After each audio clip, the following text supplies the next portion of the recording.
And it looks like we are live. Welcome back, my friends. Our 15th, can you believe 15? Number 15, guitar Q&A, YouTube live stream broadcast. I see some familiar names. In fact, nothing but familiar names in the chat. So welcome, everybody. Officially, we are looking at September 2nd, 2023. And I want to say some hellos. I also want to tell you about a bunch of topics that I have prepared for today. Things I have to chat about with you while I wait for your questions to come in. I want to talk about the concept of songs versus skills versus smarts. Songs versus skills versus smarts, finding a balance of those three things. I want to talk about preparing versus practicing. Okay, preparing versus practicing. Ron, when Ron joins the chat, he had a question about what it means to be in a certain key. And Ron, I hope that you join us soon, because I made a note that I didn't get to your question last time. And I can't wait to do that this time. And how about one more from my list? How you know if your guitar needs new strings and a setup, right? Because every guitar needs a setup. What is a setup, and how do you know if your guitar needs it? So those are some of the things that I expect to cover over the next 120 minutes with you all. I hope you had a great week. I hope you have Labor Day plans here in Connecticut. We're lucking out with really beautiful temps and humidity going down a little bit, sunshine. As we say in my house, what could possibly go wrong? All right, so a few quick hellos. Stephen, hello. Live to Fly, hello. John, hello. Scott, Michael, Charlie Beagle, hello. Who else do we see? Harmonica and Guitar Progress. I was hoping you'd join us too. And Many Vibes, hello, Many Vibes. Okay, let's get right into, Live to Fly says the balance sounds great. Talking about finding balance in life, or the balance of our production here today. Hey, we start on time, and I am now plugging right into the router, and what could possibly go wrong, like we say in my house. So let's get right down to it. Harmonica and Guitar Progress asks, is it good to slow down records and sing with the original singer, because you can't always hear over yourself? Well, now you're going back a few generations to slow down a record. Now you're talking about a vinyl record, slowing it down. Hey, listen, if you have the technology to slow down a record, knock yourself out. What you're making me think of, though, Harmonica and Guitar Progress, is YouTube videos that you can slow down. Well, you can slow down every YouTube video. If you have not had the pleasure, let me tell you, this is a game changer for us students of music. When you're watching YouTube video, there are those, what is it, 3 dots up in the upper right-hand corner. You click on that and you can change the speed of the video, which is so fantastic. It's almost as if YouTube did that for music people. Because you'd be surprised how well you can play at 3/4 speed. And now you have the goal, of getting up to full speed. But it is incredibly satisfying to play something at less than full speed, but nail it. Good technique, good sound. It's so satisfying. There's only one thing better than that, which is playing it at full speed. Okay, so getting back to your question. Now you're talking about singing with the original singer. So, hey, I'm a fan of singing. While you play, singing, period. So yeah, whatever it takes. If you want to sing, whatever it takes. Here's the deal. I think this might be a little bit regarding your question. This might be a little bit about what you're talking about. It can be hard if you're trying to evaluate what kind of singer you are. It can be a little bit tricky if you're singing along with something, right? Because you can't evaluate your voice, really, right? It's hard to be objective. So if you want to evaluate your singing, it's a brave step. It's a fantastic step, but it's a brave step to evaluate your singing. Here's one thing. You're going to record yourself with your phone, right? Your phone. You are going to listen to the music with some form of headphones or earbuds, but you're only going to have one of those on one ear. So your headphone covering one ear, your earbud in one ear, all right? Your other ear is going to be open so you can hear yourself, hear your voice, right? You're going to record yourself sing along with your favorite song, right? Literally one ear is going to be monitoring your progress. The other ear is going to be monitoring your progress, right? So I don't know, try that out. If you're human, you will not love your sing voice. Guess who else didn't love their sing voice? Everybody. The ones that I turn to for inspiration include John Lennon, really didn't love his sing voice. Jimi Hendrix really didn't love his sing voice. And that's it. I don't need a third example. That's it. Okay, so those are some of my reactions to your question. Lee Giles, hey Lee asks a great question. Are print versions of all your books available? Sadly, no, but hold that thought. This is the one book, I affectionately call it my real book. It's a real book, you can touch it and hold it. You can get this from me, which is my preferred method, through my website. I'll put my website in the chat momentarily, but it's song-bike.com. And literally I get your order, I put it in a cute package and I send it to you. I go to the post office, which is a quarter mile down the road, and I bring it to the post office. These books that look so real, these are not available as paper books. I had a few printed up to, give to my mom and dad, have them for my own teaching purposes, so I can photocopy out of my own book. But just so you know, this cost me, this beautiful, awesome Christmas book, which I'm happy to tell you more about. It cost me about $50 to print it out the way I wanted to. And that's not sustainable, right? So guess what? You get the electronic version for far less than that. Then you print out whatever you need at that moment.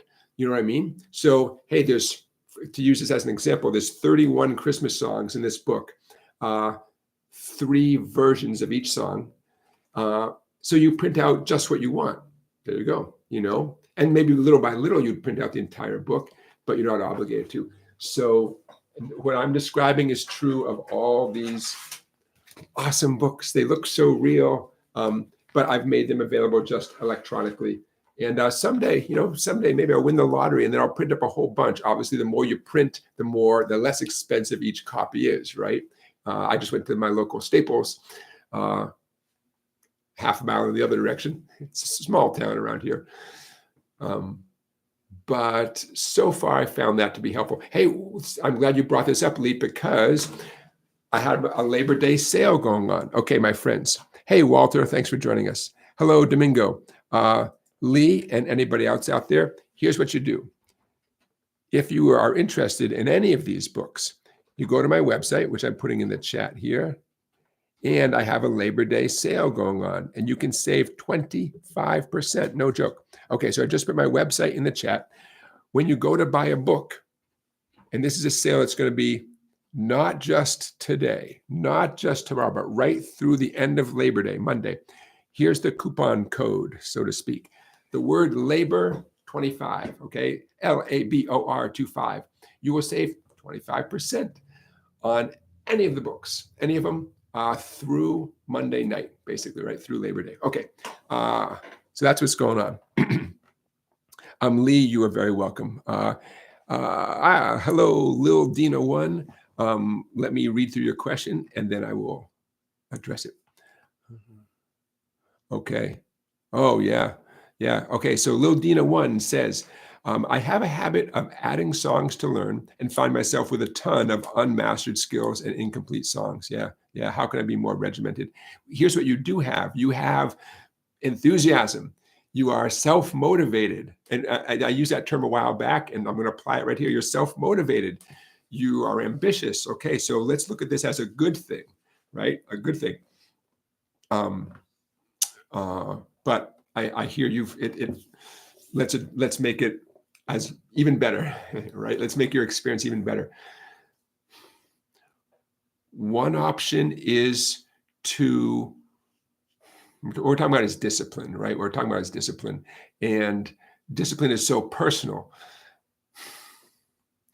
I'm going to throw out a bunch of ideas, and my hope is always with you guys that of my, 6 dumb ideas and 4 pretty good ideas, one of them works for each of you.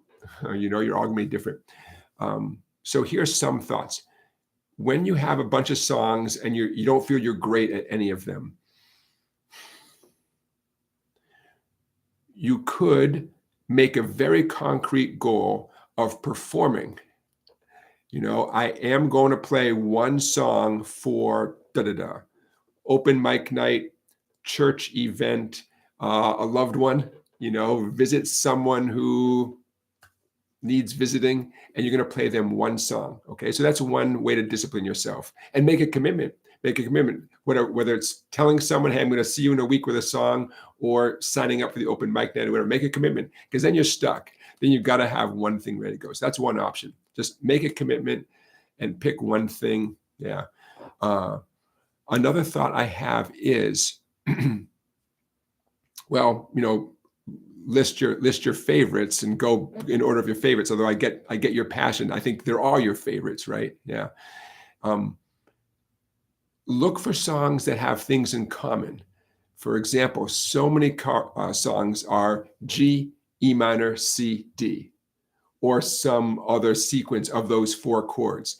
If you could combine them, that makes for a great practice session. To say, I'm going to do, you know, Stand By Me, Wagon Wheel. Okay, Stand By Me, Wagon Wheel. You know, Wagon Wheel, right? Rock Me, Mom, Anyway. Yeah, okay. And maybe Brown Eyed Girl. Now, those songs, it may involve a capo to be in the correct key, but bear with me for a second. Those are some songs that come popping, you know, off the top of my head, that essentially are 4 chord songs, G, E minor, C, D. Don't yell at me if you know that they're actually in a different key. I know, but you get the idea, right? Find songs that are pretty darn similar and practice those all as a group. You got 20 minutes to practice those 2 or 3 songs.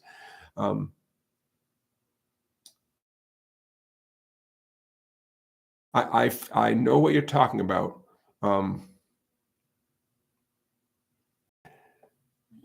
I guess my last thought is to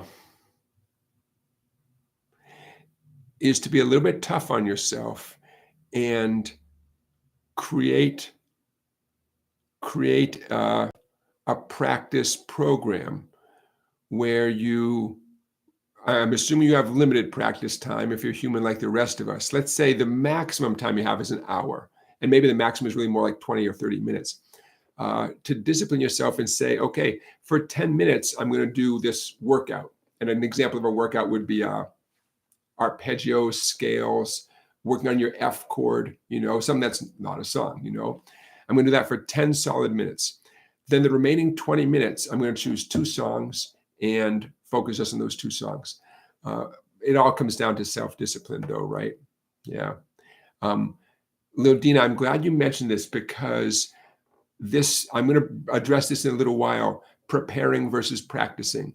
And I'm going to echo myself a little bit, so stick around. But you're getting into my answer is going to come back again when I talk about preparing versus practicing. That's a great question. If anybody has any suggestions for Lil-Dina, feel free to put those in the chat too. Okay, I want to continue with the hellos. Many vibes. Any fun tips for memorizing the fretboard? Oh yeah. That's, in fact, there's only kind of tips are fun tips here at the Jonathan's Guitar Q&A. All the tips are fun tips. Hey, don't forget, everybody, if you're going to ask a question, put a couple question marks first. I forgot to mention that. A couple question marks first, and then I will know you're addressing the question to me. Okay, memorizing the fretboard. Yep. And I'm going to run through some basics, and then yeah, let's talk about memorizing the fretboard. Okay, a couple of basics. Everything starts with knowing the names of your strings. Everything. If you want to make any progress on the guitar, you got to know the names of your strings. And I'm sure all of you know, right? Eddie, 8, dynamite, goodbye, Eddie. Right? Starting the fast string. Eddie, 8, dynamite, goodbye, Eddie. Another thing for those of you who are into blues and classic rock, Eric and Dwayne got blues early. Okay, Eric and Dwayne got blues early. Who are Eric and Dwayne? I wonder. Okay, reverse. Easter bunnies go dancing after Easter. Okay, I reversed it, starting on the skinny string. Easter bunnies go dancing after Easter. Okay, no matter what, you got to memorize the names of your strings. Starting now, you have no excuse for not having the names of your strings memorized. Okay, you got to do it. Okay, next step. 5th fret, the magic 5th fret. I'm hoping I see 32 of you. All right. I'm hoping that well over half of you know this trick at the 5th fret. The 5th fret, I'm using the 6th string as an example. The 5th fret on the 6th string is the same name and certainly the same sound as its neighboring open 5th string, right? 5 on one string sounds like the open, skinnier string next to it, right? So let's pause that, hold that, let's pause right here. That means you now should be able to name the note at the 5th fret on every string with one exception. A lot of you know there's an exception. We'll get to the exception in a second, okay? So, how I said, Eddie ate dynamite, goodbye, Eddie. Okay, 6th string, 5th fret. That's the note A. Let's still use Eddie ate dynamite, okay? So, ate dynamite. I just moved to the 5th string, 5th fret. Good. Okay, ate dynamite, good. I just did the 5th fret on the 6th string, 5th string, 4th string, right? Okay, so you see what I'm doing? I'm using the neighboring skinny string as a guide to memorizing the 5th fret notes, right? Now here's the exception, 3rd skinny string, G string. To continue this little game here, you have to play G string 4th fret. Okay? G string 4th fret is the note B. So is the open 2nd string. So to continue this pattern, you have to make this one adjustment. But hey, now you've got the 3rd string 4th fret memorized. Okay? B. And one last 5th fret note to continue this little game we're playing here. 2nd string, B string, 5th fret is the note E, and I can prove it because I'm comparing it to my open E string and assume my guitar is basically in tune. There you go. Okay, so we went from knowing the names of the open strings to now knowing the names of the notes on the 5th fret, but then also the 4th fret, okay? 12th fret. 12th fret, the names of every string at the 12th fret, same as the name of the open string. So I'm playing the 12th fret 6th string. That's my Eddie, 12th fret 5th string, 8. I'm going to keep on the 12th fret.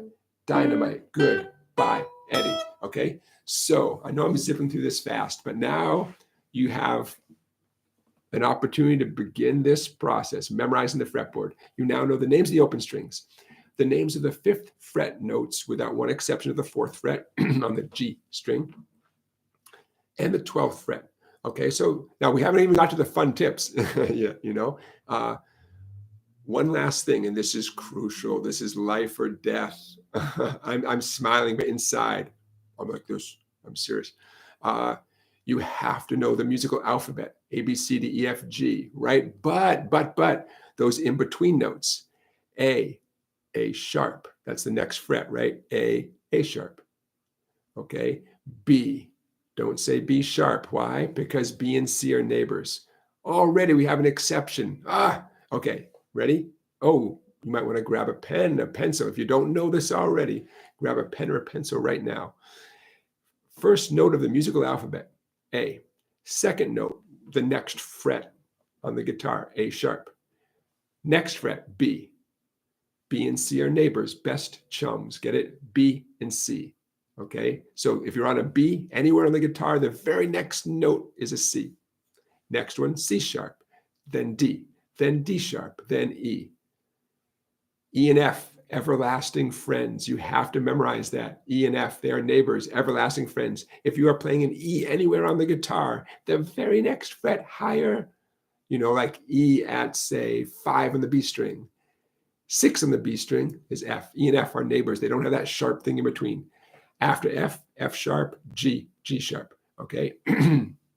So we have 12 notes in music. Ready?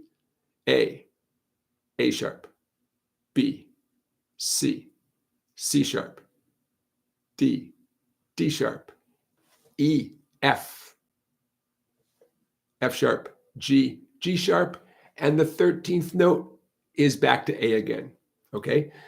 Why is this significant? Well, even though this is not a fun tip, we'll get to the fun tip in a minute. It's not a fun tip, but you can't get anywhere without memorizing that little system.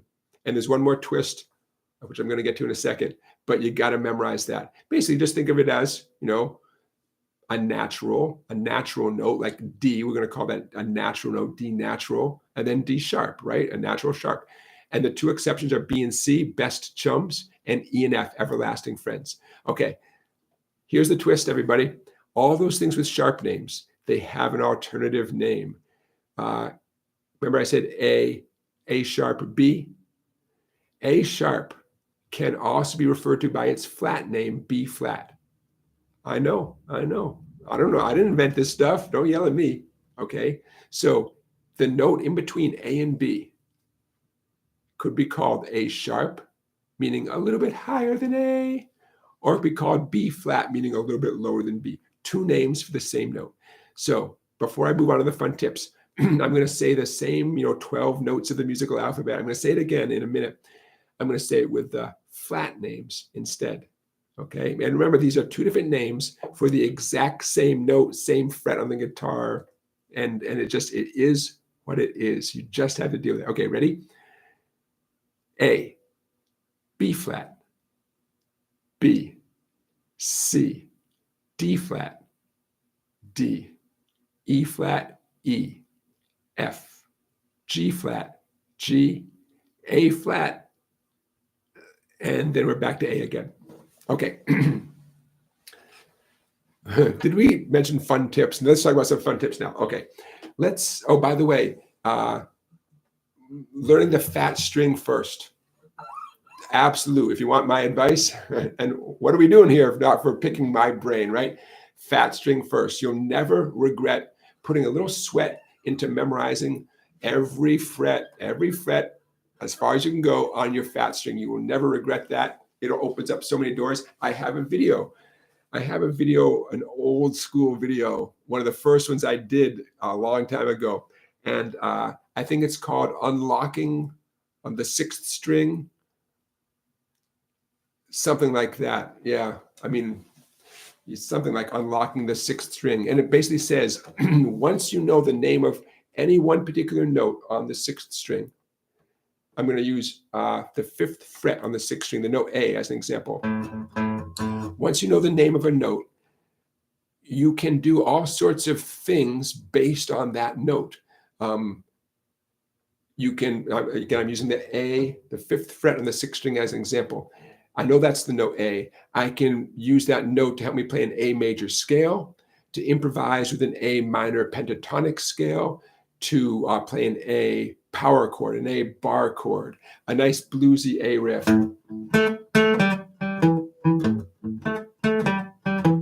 There's so many things I can do in the key of A, as long as my left hand, my fretting hand glides up so that my index finger is hovering by the fifth fret. And I know what my options are. If the song is in the key of C, one option would be to glide your fretting hand up so that your index is on the 8th fret.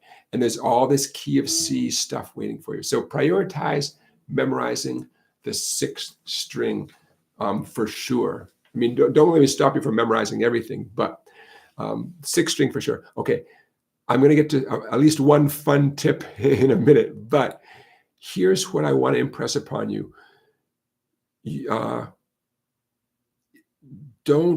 Don't worry if the day has not come yet where you instantly can name every note on the fretboard. That is simply one good goal. There's lots of goals on the guitar. Your progress does not hinge on being able to identify every single note instantly on the guitar. Quick, I'm going to give you an obvious example. Let's say you did memorize every note up and down the neck of the guitar. Is that going to make you better at playing an F chord? Has nothing to do with playing an F chord. Is it going to make you better at playing a bar chord? For those of you who are working on bar chords, no, it has nothing to do with that. There are so many physical challenges on the guitar that we all need to work on those regardless of how well we have the fingerboard memorized.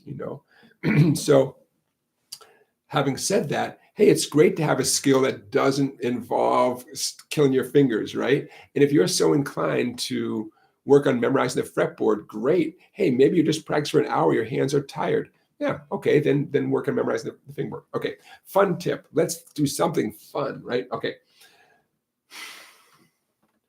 A fun tip. How about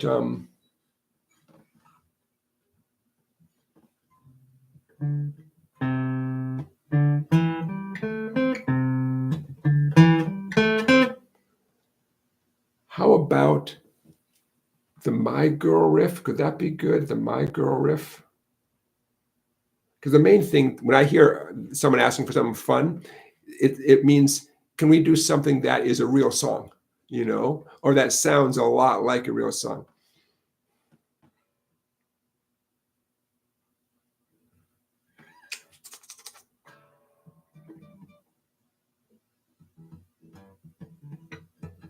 Okay, I'm going to use the My Girl riff.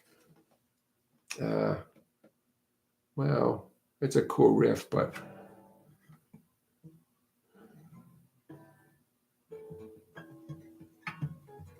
yeah, why not? Why not? Because we're going to use the My Girl intro riff as a fun exercise, but I'm going to challenge you to name what key you're in, you know, everywhere you go. Ooh, it's going to be nice for your pinky. Your pinky's going to love this. Your pinky's going to thank my gosh, who was it here? Who even asked this question?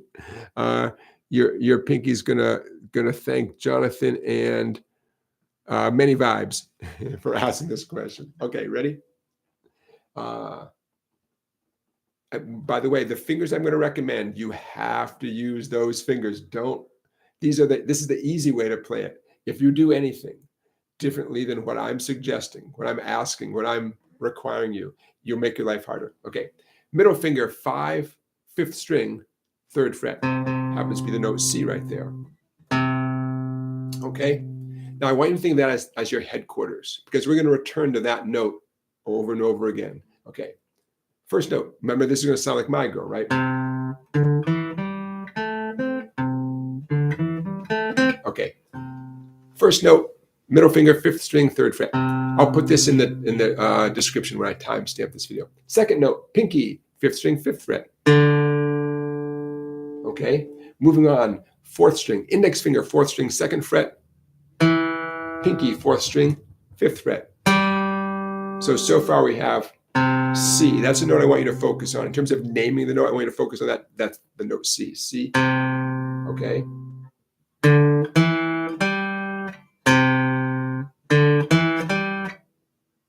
I got 2 more notes for you. Hang in there. 5th string, 3rd fret. 5th string, 5th fret with a pinky. 4th string, 2nd fret index. 4th string, 5th fret pinky. We're almost there. 3rd string, 2nd fret index. 3rd string, 5th fret pinky. Now, I'm pausing on that 5th fret on the 3rd string of that pinky. That is a higher C. We start on 1 C down here, and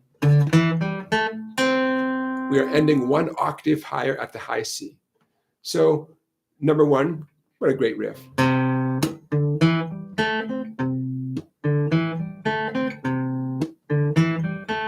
Number 2, hey, now you have 2 notes memorized. You have a lower C and a high C. Now this riff that I'm showing you, where are we? There you go. I'm going to encourage you to do this riff up and down that same set of strings, and to name wherever you begin. In fact, it's almost fun to put your middle finger down randomly, 5th string, 8th fret, to name that note while you're enjoying the satisfaction of playing the My Girl riff. Okay, so before we move on, last thing. I am currently on 5th string, the A string, 8th fret. I'm going to challenge you as quickly as you can now to figure out the name of the 8th fret on the A string. So, and I'll tell you the name, but not too soon, okay? Just so you know, what you're going to do is you're going to, what most of us do in the beginning, especially, we know 0 is A, and the question is, what is the 8th fret? So you're going to start with a 0, A. You're going to work your way through that musical alphabet, A sharp, B, and so on, until you arrive at 8, and there's your name. And it could be one of those sharp or flat notes. It could be one of those natural notes. We shall see. Okay, so I'm going to let you work on that for a moment. The question is, what key is that My Girl riff in if you begin with your middle finger, 5th string, A string, 8th fret? What key did I just play that riff in? Okay. Scrolling down. So, hey, Nelson. Nelson, welcome. Your first live viewing of this. Excellent. Excellent. Welcome. Welcome. Michael Fisher, if I didn't say hello, hello. Johnny Midnight, there you are. Johnny Midnight is suggesting to hit the like button. I see 44 of you watching. I see 19 thumbs up. Excellent, although we are going for balance. So if 25 of you wouldn't mind clicking on that thumbs up, it lifts my spirits. I'm looking for some other hellos to say hello to real quick. Beginner Guitar Lessons, welcome. Beginner Guitar Lessons is our moderator. Thank you for being here, sir. Scrolling down, remember, I love that you guys are talking amongst each other. That makes my day. If you have a question for me, don't forget to put the question marks first. Okay, so a couple of things I want to mention.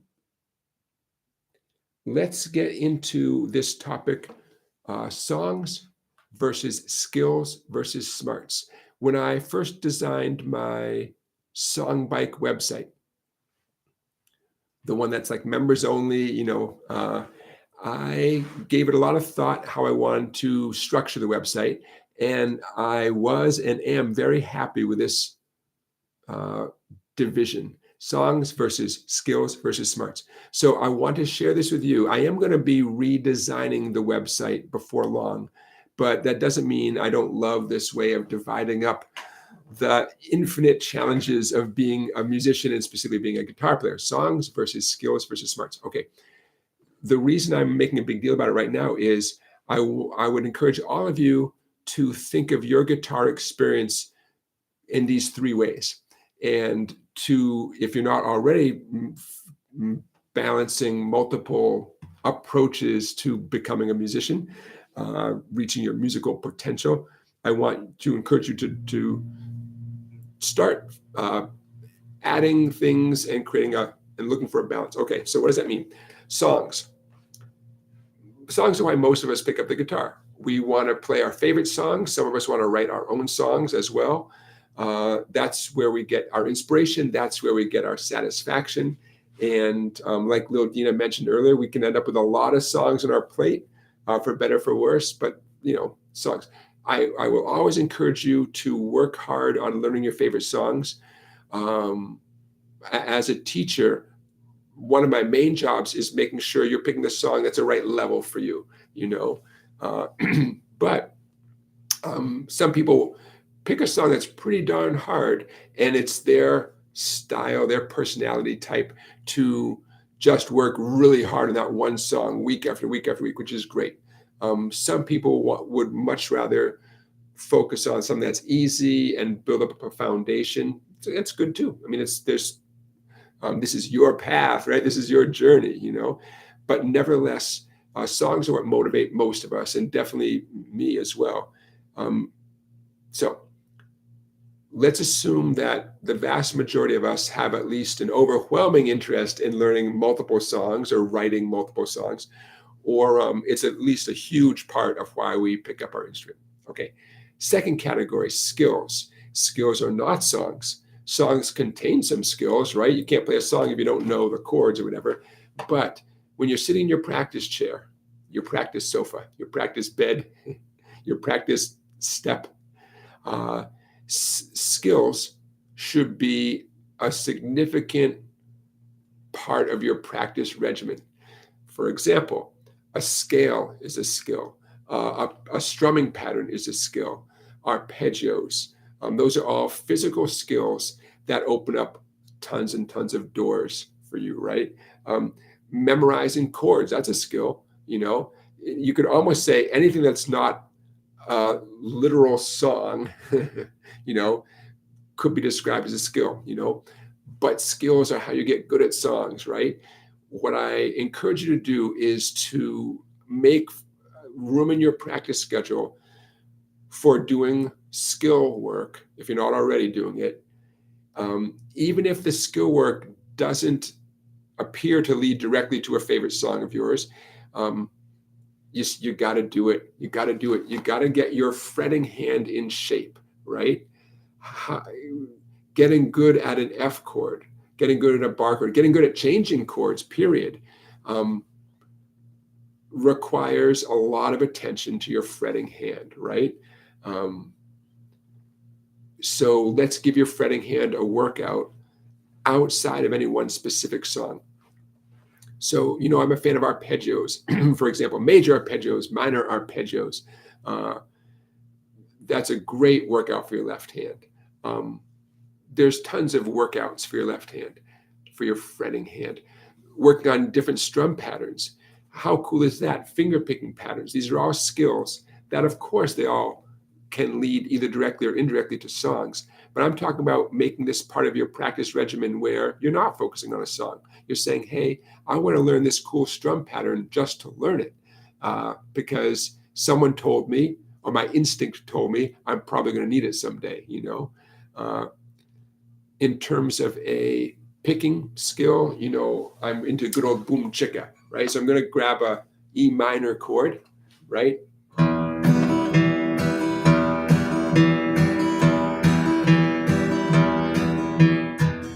Okay, I'm staying on my E minor chord. I pluck the fat sixth string nice and firmly. Then I lighten my grip. I did a little down up on the skinnier strings.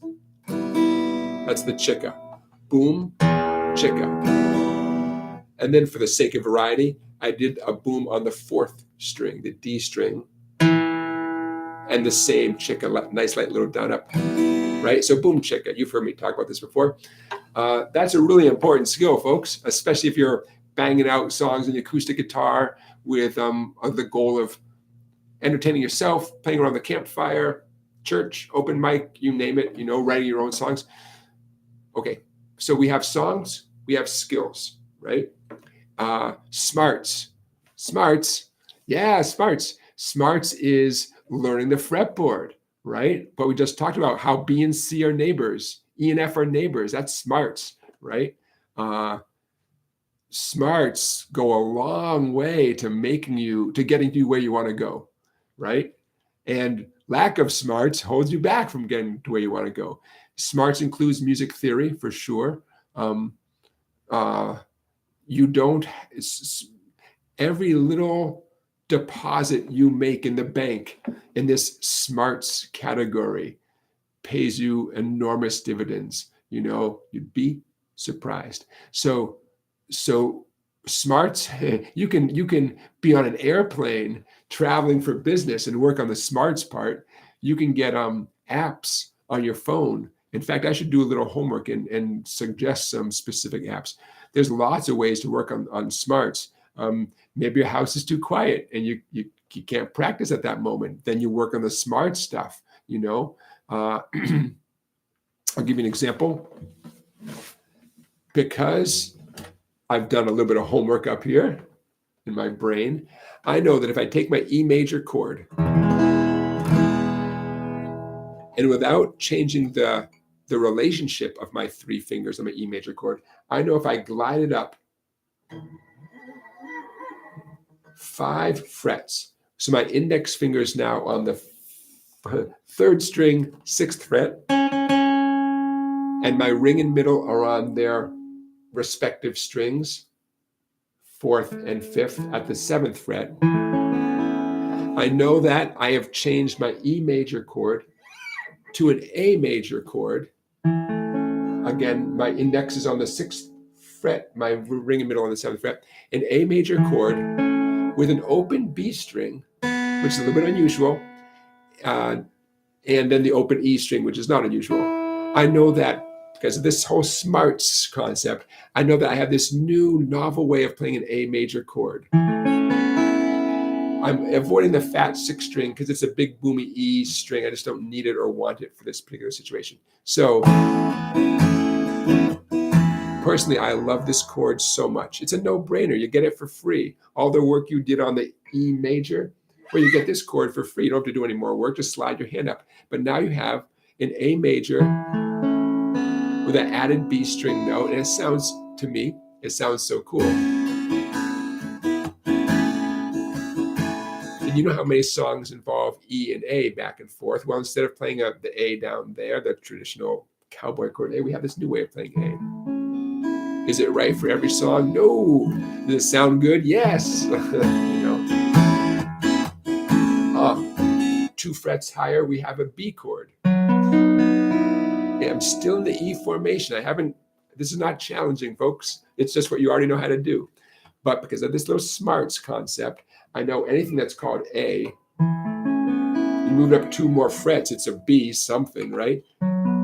Open B string, sure. But now it's the open E string that's adding this beautiful, colorful sound. And again, I'm avoiding the fat 6 string. Okay, so smarts tells me I now have E, this new A, this new B, going back to A. So this is not physical stuff. This is not something I worked hard on day and night. It's, you know, that little birdie in my head said, wait a minute, I can glide up and get these other chords. I know E and A sound good together because I played so many songs with E and A. Thought, ooh, what if I do this? Oh, I get another A chord with this bonus note. Hey, for the record, this is many years ago that I kind of was doing this little thing and discovering it. And I thought, wait a minute, this sounds familiar. Now, I got 38 of you watching live. I don't expect, let's see if you recognize this riff. This is obscure stuff, I know. Such a cool riff. It's that B to the A, back to the E again, right? If any one of you recognizes this, that'll blow my mind. Okay, there's a cool song from a cool album, from a cool band that starts off with this drum.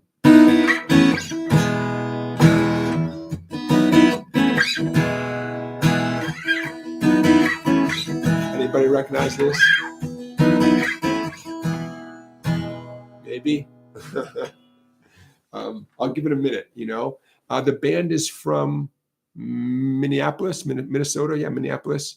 And it's such a cool band. And they made this album in the 90s that started off, I believe, with that song, with that riff. And I thought, you know, so when I was exploring, taking my E formation up and down the neck, again, using the smarts concept here, I thought, oh, hey, wait a minute, that's the intro to that song.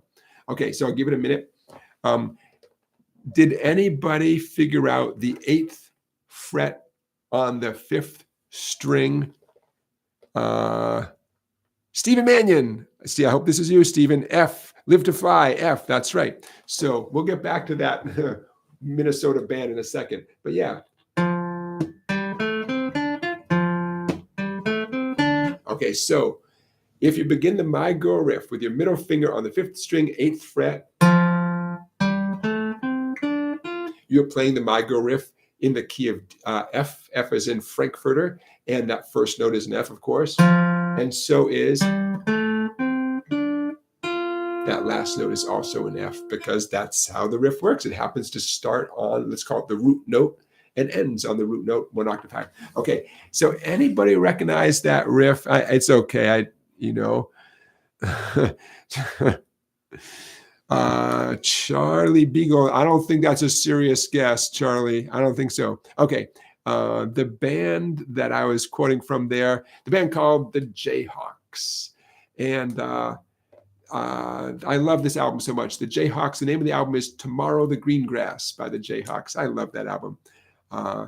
And the name of the song is Blue. What's the name of that song? It's funny, I can sing all the words. I should know the title. Yeah, I think it's called Blue. Anyways, the Jayhawks. Little shout out to the Jayhawks.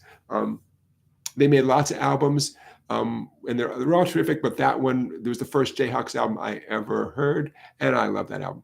Okay, thanks for entertaining me. So just to wrap up, I highly encourage you to do what I do, and what I try to do more and more is to make my musical journey a balance between learning songs, working on my physical skills, and this stuff up here. You know, it is music theory, largely. It certainly includes music theory, but smarts are learning. You know, it involves learning why music works, why music sounds so good, and how you can take your skills and do more with your skills than you thought you could do. And even, I would say, smarts would enable you to take the songs that you learn and re-engineer, reverse engineer, I don't know, deconstruct songs that you know and put them back together in new ways. That's something that how the smarts can apply to the songs you're learning. So that's one topic on today's agenda that I wanted to put out there for you guys: songs versus skills versus smarts. And I can't resist. I'm going to put that in the chat.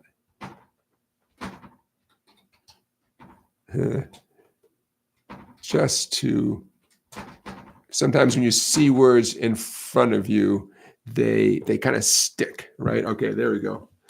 All right, I'm not thirsty, which means I should probably take a drink before I get thirsty. We have back with us today for a return visit, vitamin water, ladies and gentlemen, the focus theme vitamin water, kiwi, strawberry. I know, it worked for me last week. We'll see what it does this week. Ron, thank you. Ron, I was just thinking of you. I literally on my agenda, I have Ron's question regarding keys. And yeah, let's jump right in. So Ron, I'm going to read your question here. Okay, and Ron, you're asking such a good question, and I want to answer it the way you asked it. Okay, Ron, you asked it. I'm going to read the whole thing. Jonathan, can you please explain, both from the vantage point of music theory and from just a practical standpoint, the relationship between a song's melody and its chord progression? Will we expect that the key in which a song is written will determine both? Yes. In writing a song, which usually comes first, and how do the two correlate? Excellent question. By the way, one reason I am reading the question is I believe some of you are driving at the moment and can neither read the chat nor take part in the chat. And don't forget, this whole thing is recorded and as a YouTube video. And soon I'm going to turn these into the podcasts. And then if you're like me, you will definitely be driving when you listen to this as a podcast. So that's why I'm reading the question. Okay. So we're talking about how the melody and the chords work together, both when you're in a song, this is a famous song, and then in terms of writing your own songs. So yeah, I love this topic. Let's start with an image I want to put in your head of what it means for a song to be in a certain key. Let's start with that. You are transported to the Louvre Museum in Paris, and you have the goal of seeing the Mona Lisa. And there's only one problem. There's a lot of people in front of you. You cannot actually get a good look at the Mona Lisa. If they moved the Mona Lisa higher, right, left, both, you could get a better look at it. All those tourists, those pesky tourists would not be in your way. But at the moment they're in your way, it would make your life better if they took every square inch of the Mona Lisa, including the frame, everything, and moved it to a different place, right? Your life is better. It's worth a trip. I want you to picture the key of a song that same way, right? The key of the song is the whole thing. It's the frame, it's the picture, it's everything. It's the words, it's the melody, it's the beat, it's everything. It can be picked up and moved. You can move the song to different keys. Why would you want to do that? To make your life better, right? Maybe you can't sing as high as Simon and Garfunkel. So you take that whole song, you move it down, and now you can sing it better. For us guitar players, the capo is most often used to move a song up, right? So maybe there's some singer with a low voice, and you want to move the song higher. Well, capos sure do that, right? They move the song higher for us, So let's use that as a starting point, a visual image of a painting that, of course, you got to move the whole painting. No one's going to move half the Mona Lisa. You got to move the whole song. You got to change every chord of the song, every note of the melody. But once you do that, presumably life is better. Maybe the song has an F chord or some weird bar chord, a chord that you're not comfortable with. You can transpose a song, pick it up, move it, right? You can transpose it sometimes to get rid of any hard chords. And all of a sudden, wait, this is much easier because maybe the song is back to chords that you're comfortable with or has been moved to a key with chords that you're comfortable with.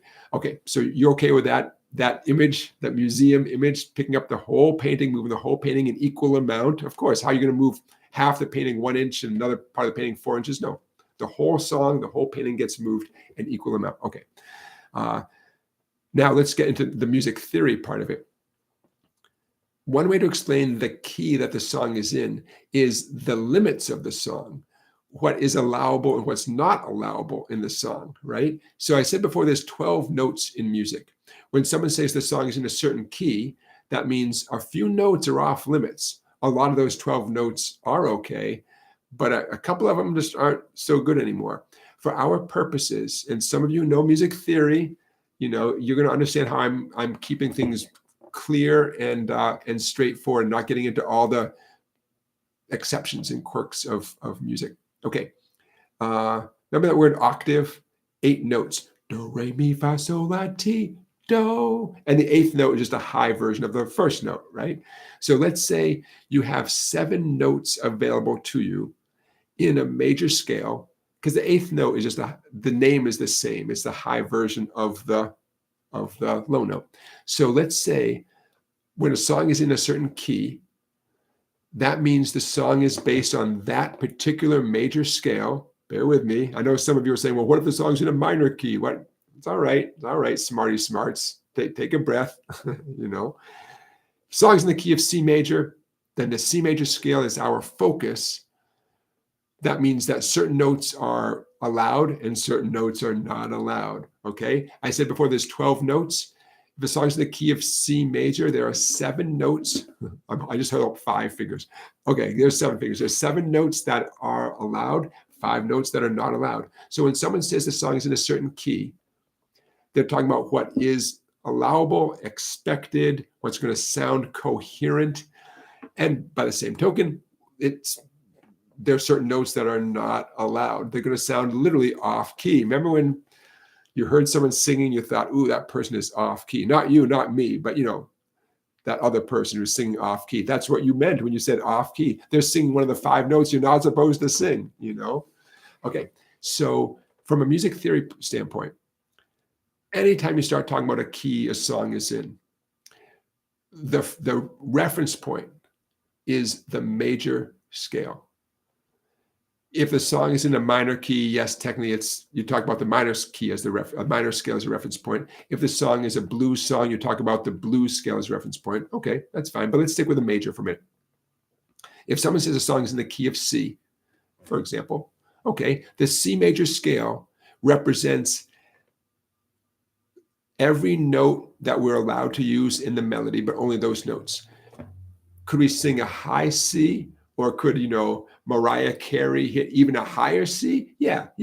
So a great singer could sing a lot of notes, but they're limited to 7 names. C, D, E, F, G, A, B, C, right? 7 names. Because for our purposes here, the fact that Mariah Carey could sing a low C and then jump up and sing a higher C, and maybe even a higher C than that, she's still singing Cs. So we're still within the C major scale, okay?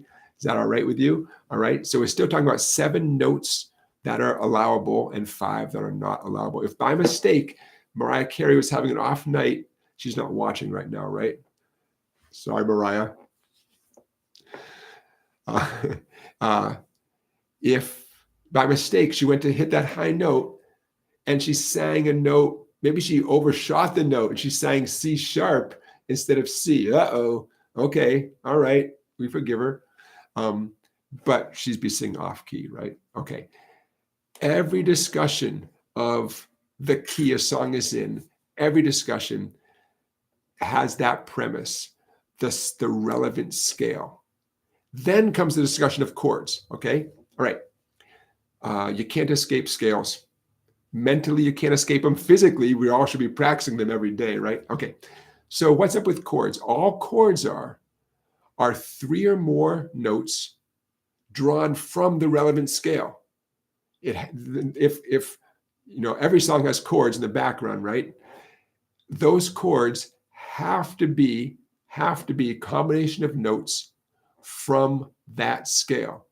So getting back to Mariah Carey and the song in the key of C, the band is strumming chords, playing chords on the piano. Remember, guitar and piano are the 2 main chordal instruments in our culture at this point. Sadly, the accordion has not quite as popular as it used to be. Nothing wrong with the banjo or mandolin or ukulele, but those are such specific sounds. They're not used quite as often as the guitar and the piano, right? Which have more of a universally accepted sound for what it's worth. Okay. So one reason why Mariah Carey would sound bad hitting that high C sharp, whatever chord the band is playing to support her, to support the melody, for sure the chord doesn't have a C sharp in it because they're not making the mistake, right? They're only playing chords based on the notes from the relevant scale.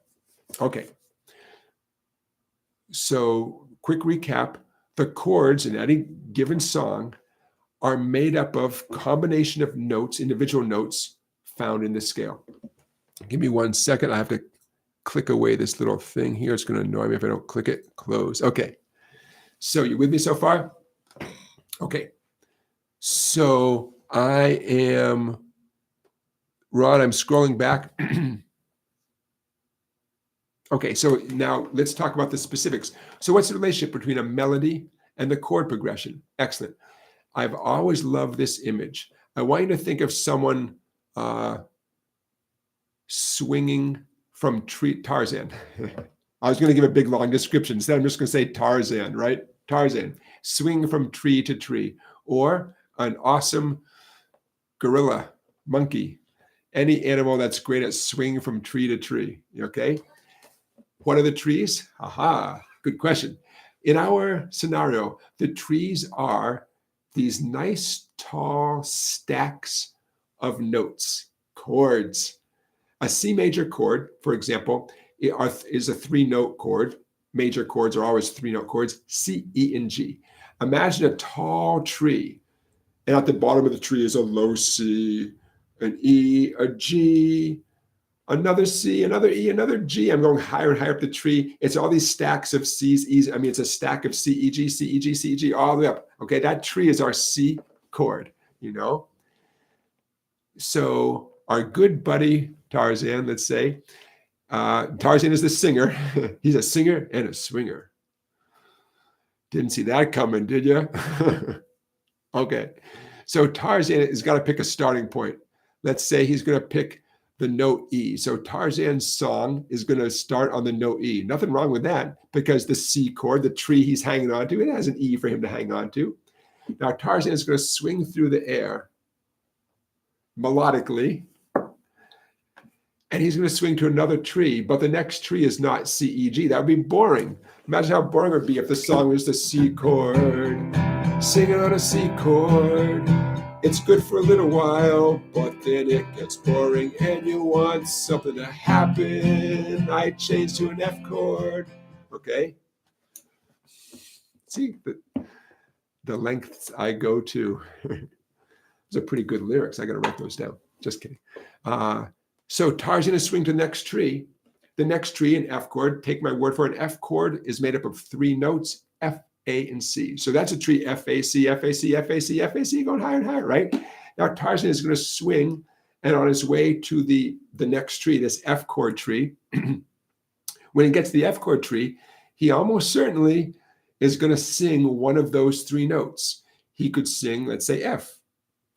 He could sing a high F, a middle F, a low F, but it's got to be an F, right? It's got to be. I mean, that's what the band is playing. That's why they're playing the F chord, you know? So you with me so far? Imagine a sequence of trees. The trees are the chords again, right? And every time Tarzan sings and swings himself to another tree, he most likely is going to be singing one of the notes of that chord when he gets there. Okay, so you with me so far? This is I've had this mental image quite a bit in my life, but this is my first time saying it out loud. Okay, now, stay with me. We're almost done. As Tarzan is swinging from tree to tree, he can sing some other notes, as long as what? As long as they're notes from the C major scale. So remember in our image, he was on the C major tree. The song was beginning. He was singing the note E. Sure, why not? You know, as he's going through the air before he gets to the next tree, he could keep singing the E. He could sing any of the notes from the C major scale. He could sing A. He could sing B. He could do whatever he wants. But the whole reason that F tree is waiting for him is because the songwriter, whoever the songwriter was, could have been Tarzan himself, could have been Jane. We'll never know. Let them fight it out, you know, who gets credit. Lennon, McCartney, Tarzan, Jane. No matter what he sang in midair, for sure he's going to want to sing one of those chord tones, F, A, or C, when he gets to the F tree. And so on, and so on, and so on. The C tree can show up. There can be lots of C trees. There can be lots of F trees. Okay, quick example. Rolling Stones, you can't always get what you want. C chord, going to the F chord. You can't always get what you want. Okay, there's an example of a song that's a C tree, an F tree, a C tree, an F tree for most of the song, you know. Okay, I'm going to take a breath. Ron, that I feel like I'm getting there. So Ron, I'm hoping that answers the first part of your question. The relationship between a song's melody and its chord progression. The melody is all notes from the relevant scale. And that's going to be the same scale the whole song. If the song's in the key of C major, the C major scale is a relevant scale the whole time. And the chords are all built on select notes from the C major scale. Remember, a chord is a group of notes, right? A scale is individual notes. A chord is a group of notes all happening at the same time. Okay. Ron says, will we expect the key? I'm rereading your question. Will we expect the key, which a song is written, will determine both? Yes, you got it. You got it. If the song, once Mozart writes minuet in G, it's like, okay, Mozart, man, did he write? Was that Mozart or Bach? Someone tell me. Once somebody writes minuet in G, they are creating a certain expectation, right? That we're going to be in the key of G for a significant portion of the song. In writing a song, which usually comes first? Now we're in some beautiful muddy waters. Which comes first? You know, now we're in the creative process. Anything goes. That's my answer to your question. Anything goes. I can give you some examples of how some people do some things, you know, writing songs. You discover a new chord. Maybe some of you got real turned on by me taking that E major chord and gliding it up to in this case, I'm going to glide up to the 6th and 7th frets. So it is now a B major chord with an open E string. So it's not just a B major chord. Some of you might get really turned on by that chord. You're like, wow, I like strumming it. I like individual, you know, arpeggiating the chord. Now, some of you might write a song with that as the first chord of the song. Maybe that's even the main chord. Maybe the song's going to be in the key of B. So that's going to be your starting point for some people, right? And then the creative process begins. So in this case, it began with someone turned you on to a new chord. And then what? You know, anything goes. So that's one process. Another, and I've done that. Another thing might be humming a melody in your head. I've done that, riding a city bus, humming a melody in my head and keeping it there, trying not to forget it, putting some words to it on the city bus, right? And I don't even know what the background chords are going to be, but I like the melody that I'm coming up with. Where did it come from? I don't know, right? But the melody could come first. I'm not talking about the entire song, but you got to start somewhere, right? So you get the melody going in your head, maybe a couple of possible words, and then it's interesting. Then you have to decide what chords go with that. How do you do that? Let me tell you, trial and error, your two best friends, trial and error. But that's the creative process, right? I'm sure we got 39 people here. Many of you are involved in creative professions. Then again, just being a human in 2023, we all got to get creative, right? Hey, we made it through COVID, right? You got to be a little bit creative to make it through the global pandemic. So in terms of which comes first, it's an age-old question, right? How about lyrics? What if this is something that we talked about many live streams ago, writing a song without a complete set of lyrics and then having to come up with either finish the lyrics that you start off with or coming up with a brand new set of lyrics. Starting from zero, boy, that's a sticky spot when you've got the whole melody and the rhythm and all this stuff. Now you've got to, I think of it like using a shoehorn and trying to come up with amazing, poetic, spiritually rewarding lyrics that have to fit a certain, rhythm, and it can be tricky. So Ron, to your point, maybe someone starts with a complete set of lyrics. Maybe they take a famous poem and decide I'm gonna take this famous poem or any poem and put that to music. Great. So that's going to have an effect, not necessarily on the chords, but maybe the rhythm of how you strum or fingerpick the chords. So what I want to mention is one of the books that's on sale, my ebook called The Guitar Year One. I love this book so much. It covers a lot of ground. And take a look at this page. I'm going to hold it up. I know, don't worry. I know if you can't read it perfectly, that's okay. But here's what this page is: common chord progressions. It's one thing to work on your chords in general, right? It's another thing to practice them in a way that makes sense in the real world. So E minor to A minor, kind of easy, really popular, really significant. You want to get good at going from E minor to A minor. That's what this particular page is. Page 26. I know a bunch of you have this book already. I thank you for purchasing this book. Those of you who might be interested in this book, 25% off. The coupon code is the word labor, LABOR 25, labor 25 at my website, song-bike.com. It's an electronic book. You buy it, you get it delivered to your email inbox instantly, and then you can print out individual pages, or you don't have to. Oh, in fact, you all are so smart. One of you mentioned to me a while ago that you like the electronic version because you can make it bigger, which obviously you can't do with just a paper version unless you go to the copy shop and have them blow it up, which, whatever it takes, right? Electronic version, you can zoom in. Okay. Just so you know, this book is part of the series. I think you'll see the theme here: the Guitar Week one, the Guitar Month one, and the Guitar Year one. See my thought process? If you're not sure which one is right for you, I would get the Guitar Year one, and you can always work your way backwards. Ron,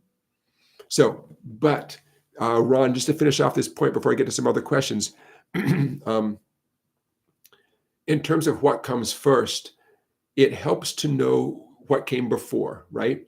What has worked for other human beings. And one way to do that is simply to learn tons and tons of songs, but it's also nice to know what chords sound good together, chord families, right? So going back and forth between two chords, and I'm going to do E minor and A major.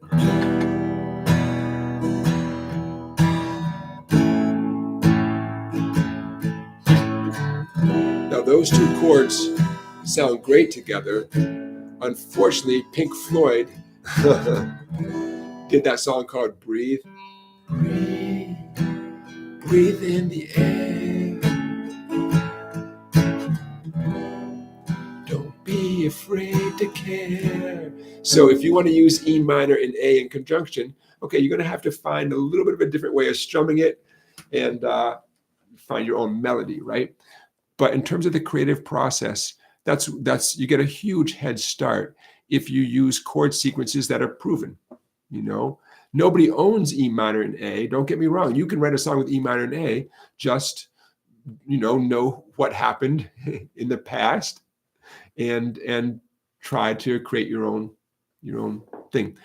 Hey, quick story before I go on to another question. Good old Paul McCartney, when he was writing the song Yesterday, it sounded so familiar to him. He was convinced that he was doing someone else's song. He just couldn't think of what song it was, and so he was asking around, saying, "Okay, what is this? This is some famous song, right?" And everyone apparently was saying to him, "No, Paul, it sounds great. No, that's an original." And he didn't buy it because it just sounded too good, and maybe it came too easily to him, and he was sure he had stolen it from someone, and the rest is history. Yesterday, one of the most recorded songs of all time, which brings me to a point, and I see you guys bring up the name of Jimmy Buffett, who just passed away yesterday. Jimmy Buffett, the song Margaritaville, I believe, is the most successful song of all time, which sounds like a weird way to describe a song. But the reason why I believe it's identified as the most successful song of all time has to do with the whole industry it created, right? Margaritaville. It became a thing way beyond the song. So unlike other fantastically popular songs, Crazy, written by Willie Nelson, recorded by Patsy Cline and a million others, Crazy, Yesterday, they did not spawn these industries, right? Whereas Margaritaville, wow, so I believe that Jimmy Buffett created something that went so far beyond, the individual song. Wow. Yep. Okay. Live to Fly. Thank you. Live to Fly just ordered 2 of the books. Excellent. Live to Fly, if you ordered 2 of the electronic books, they are showing up very quickly. If you ordered the real book, I will be, if anyone orders this book, I'll be mailing them out on Tuesday morning. Tomorrow being Sunday, and Monday, everything's closed for Labor Day. I will package them up probably before Tuesday, but they won't hit the mailbox at the post office until Tuesday morning. Okay, everybody, bear with me for a second because I see so many familiar names here. I would like to say hello. Hello, Russ. Russ, are you down in Australia? Do I remember that correctly? Who else we see? Candy, you're not late. You're doing fine. Candy, welcome. Yeah, many vibes. I know the reference you're talking about. The Pink Floyd / Wizard of Oz reference. 3-Card Monty, hello. I'm looking for any possible questions. Hey, Beth, good evening to you too. Paul Mannion, I'm glad you're bringing up Mike Scott and the Waterboys. Just the other day, I was walking the dog and I put on some Waterboys music for the dog. My dog is my dog has been exposed to fantastic music. We'll see what the net results will be, but my dog cannot complain that I have not allowed him into my musical heart. So anyways, the Waterboys. Just nice to see them. So Paul is mentioning that Mike Scott of the Waterboys made a great album of W.B. Yeats, of the Irish poet W.B. Yeats. I love his voice, man, Mike Scott's voice. So I would love to check that out. A to Z me, I see your question. I will not forget it. I'm just scrolling up a little bit. Wayne Silverman. Hello, Wayne. Harrison. Hello, Harrison. I just like saying hi to you guys. What can I say? Okay. Ron says bravo. Okay, Ron, I hope that means that my my long answer was helpful to you. But you guys, I do love talking about music theory. I love talking about songs and songwriting. So the only thing that can go wrong is that I just don't, I don't want to take up too much time talking about that stuff. Just, I don't know, looking for some amount of balance. But so many vibes. I'm going to talk about your question here because I think it's a really good follow-up. In light of all this stuff we're talking about with music theory and chords and scales and Tarzan and Jane, Many Vibes says, do all the rules change depending on genre? Like Western versus, say, Eastern? Yeah. So what I gave you guys just then was as simple an answer as I know how to make it. And there's so many exceptions to what I said. There's more sophisticated music.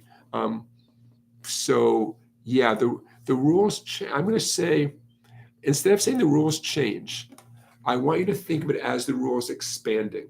Okay, so that's how I want you to think of it. If we take a pop song, a folk song, a straightforward tune. How about Perfect by Ed Sheeran?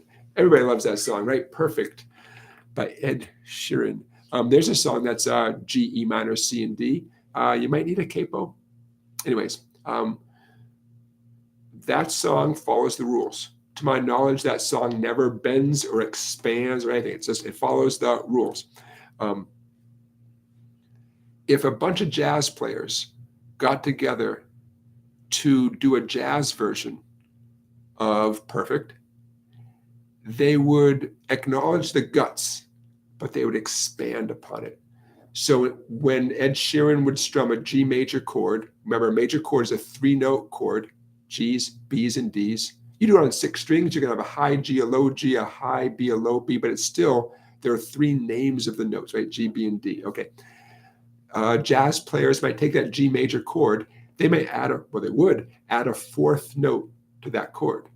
G, B, D, maybe they'd add an E. E is in egg sandwich. That would give the chord a richer sound. It would expand upon it. In that case, it wouldn't even be breaking the rule. You know why? Because an E note is a note in the key of G. That song is in the key of G. But you see what I'm saying? Expanding. And I'm sure any songwriter, including Ed Sheeran, would be like, whoa, these guys took my song. And they're like, ooh, they're pushing and pulling in, and they're seeing what they can do with it. I mean, talk about being, I mean, what could be more flattering than that? You know, I'm sure Paul McCartney, you know, any songwriter, to hear other talented musicians acknowledge what you did, right? And say, we like what you got there, and now we're gonna, Oh, a bunch of years ago, remember Don't Know Why by Norah Jones? You know, what a cool song. I was playing a duo. My buddy was playing sax, I was playing guitar. Sometimes we'd have a stand-up bass player, and we did a jazzy version of Don't Know Why by Norah Jones. And boy, talk about walking a fine line. Many Vibes, and you said, do the rules change depending on genre? That song, man, that song is it walks a beautiful line. Is Don't Know Why, is it a jazz tune? Almost. Is it a singer-songwriter folky tune? Almost. Does it have a little country edge to it? Oh man, what do you do with that song? You just play it. Man, what a cool song. You could, there's a song that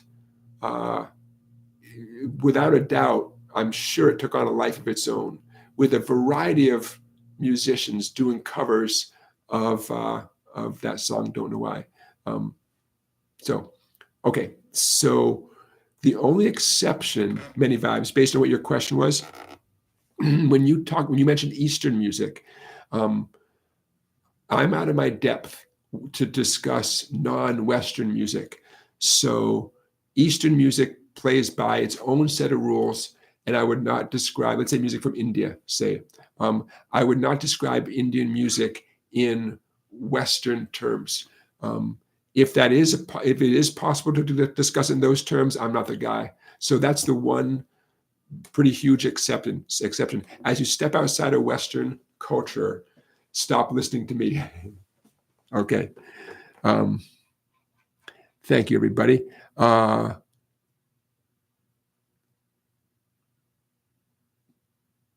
Oh my gosh, Russ, is that for real? Is this Father's Day weekend in Australia? That's awesome.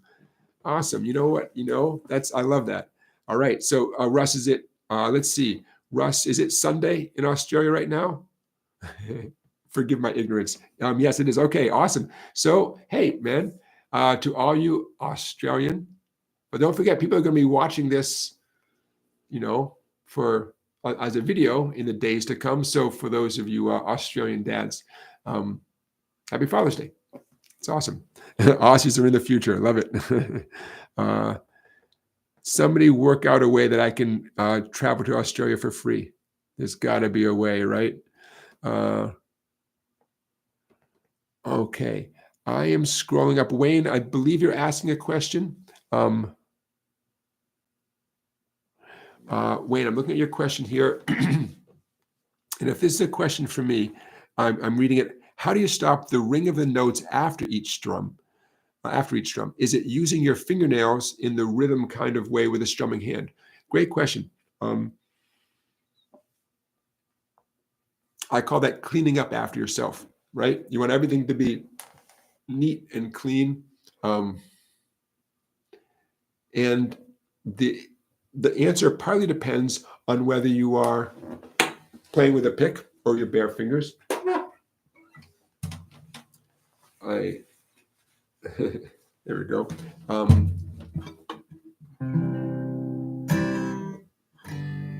Short answer, which is usually the best kind of answer, use the edge of your picking hand to mute the strings. Ooh, I'm going to remember a minute ago I was doing you can't always get what you want. C chord 4 times, going to the F chord. Now I'm going to exaggerate the catch.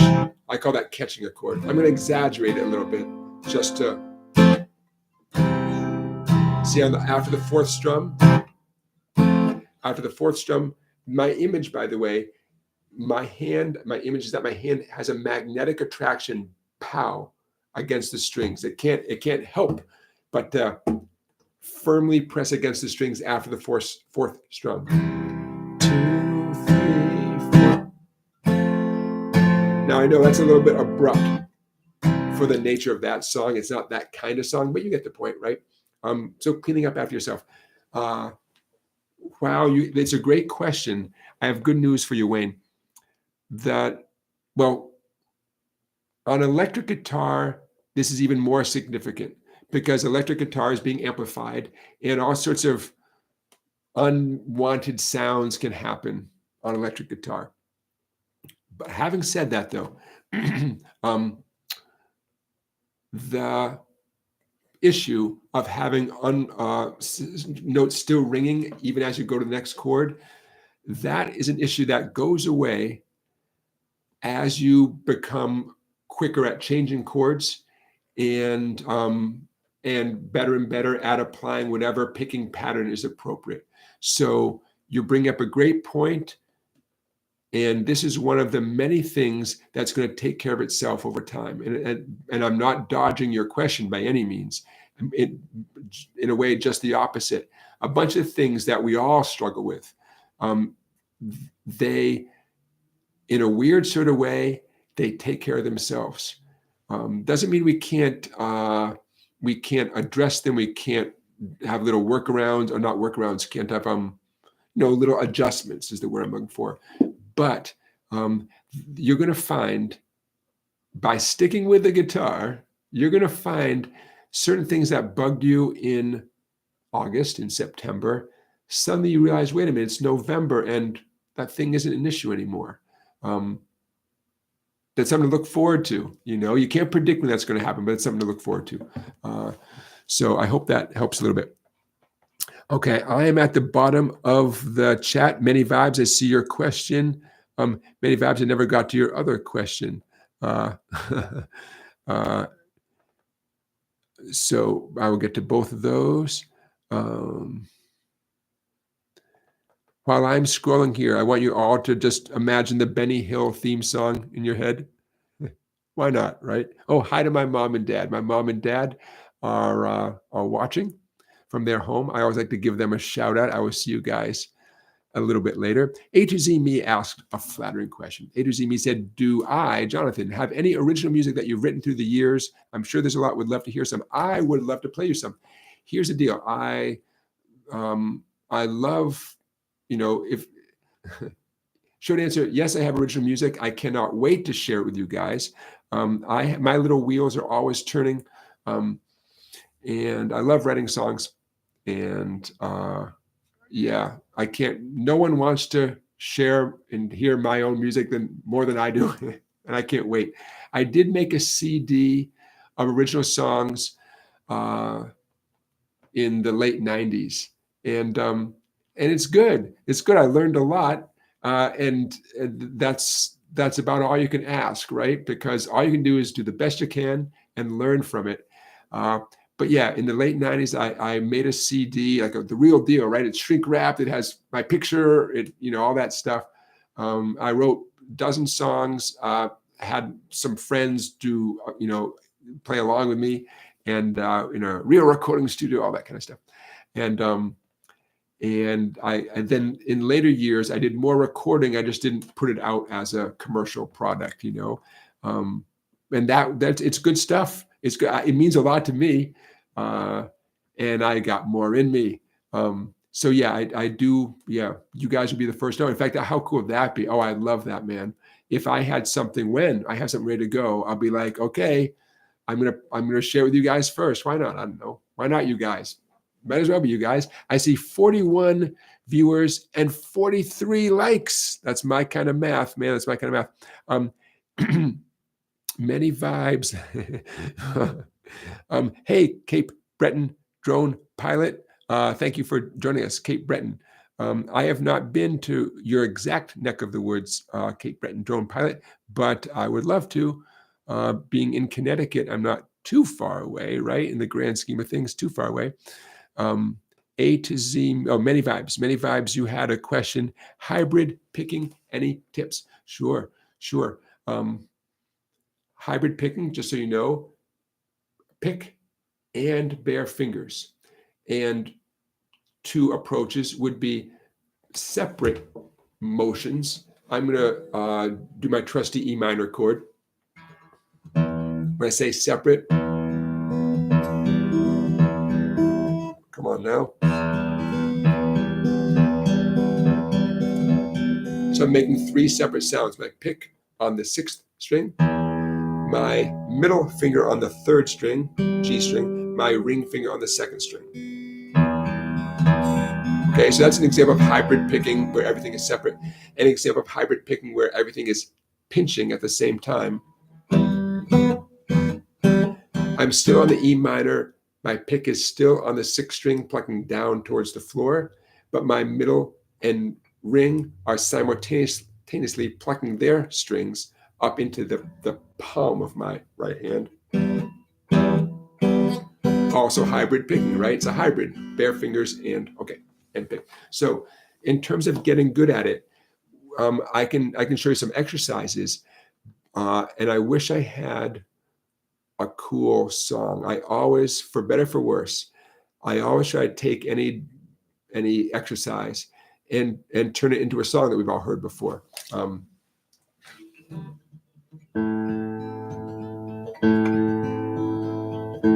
Okay, this is a little bit awkward, but bear with me here. House the Rising Sun with pick, middle, ring, and pinky. Now, personally, this may be my debut of incorporating my picking hand pinky. Here goes. Bear with me.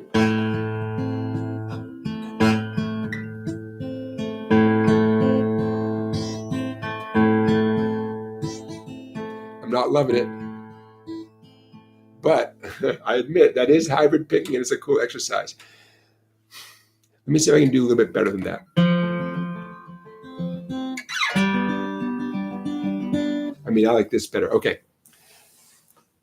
I'm doing a sort of an F chord. Remember, you know how F has that, index finger squeezing on two skinny strings? We are not going to do that. We're just going to have the index finger on the second string, first fret. Okay? We're going to ignore the first string altogether. Index finger, second string, first fret. Middle finger, third string, second fret. Ring finger, fourth string, third fret. Okay? So the second string sounds like this. Third string sounds like this. Fourth string sounds like this. Okay, so how does this relate to hybrid picking? I'm going to go.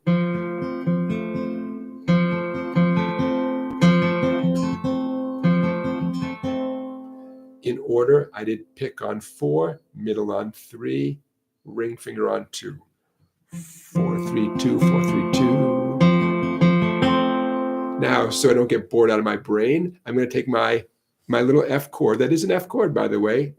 I'm going to glide up 2 frets. It's going to become a G chord. But you knew that, right? Because F, F sharp, G, right? That's the smarts thing. So now I'm doing it on a G chord. Back to F.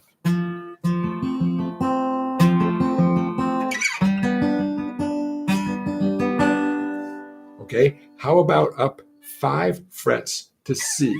Why C? Because C, F, and G make a nice family.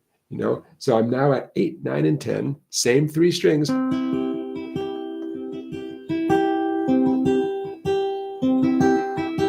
So now I have a cute little exercise where it's an F, a G, and a C. Why not? Okay. So let's start with that. Bottom line is any repetitive sequence involving your pick, your middle, and your ring. I don't want to discourage you from using your pinky, but let's just say it's not as common.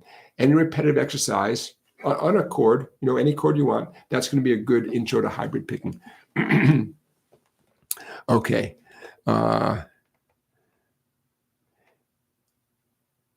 Now,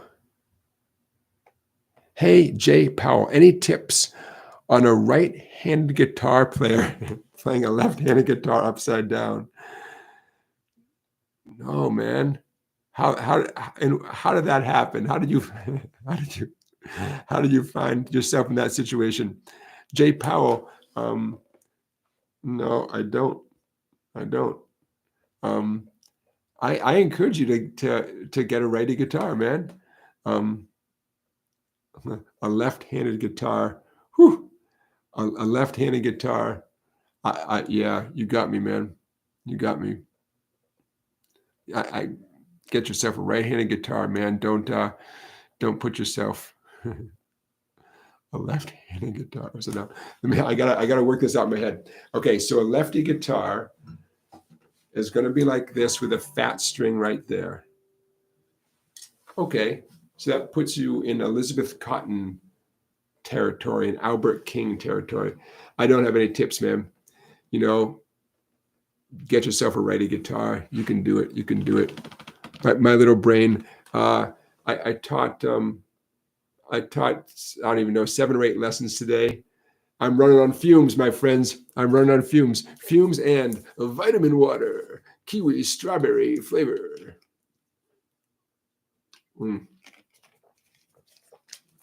Oh, Jay Powell, I see. It was your grandfather's guitar? Well, that's different. Hold on to that guitar. Hold on to it.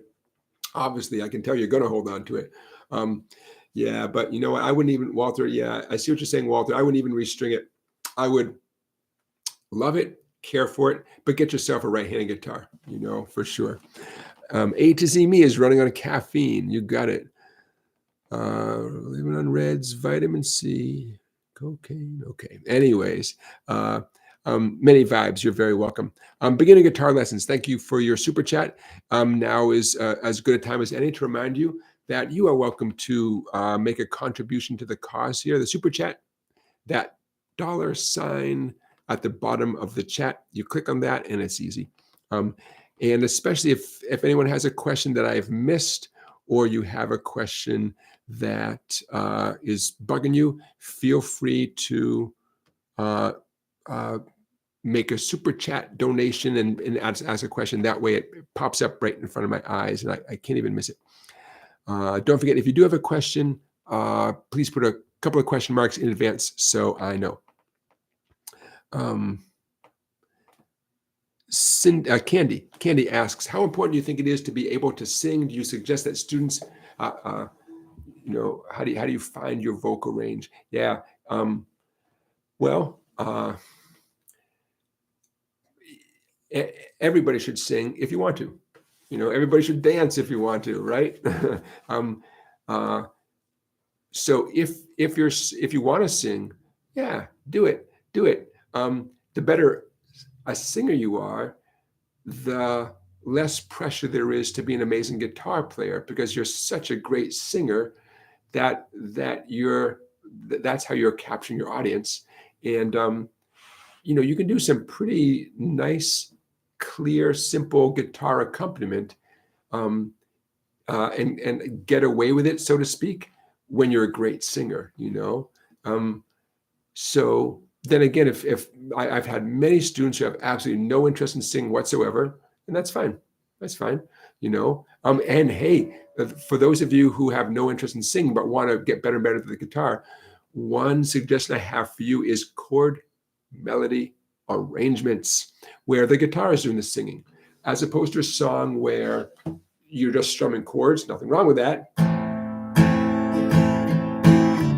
This could be any song, right? Nice generic strumming, could be any song. Chord melody arrangement.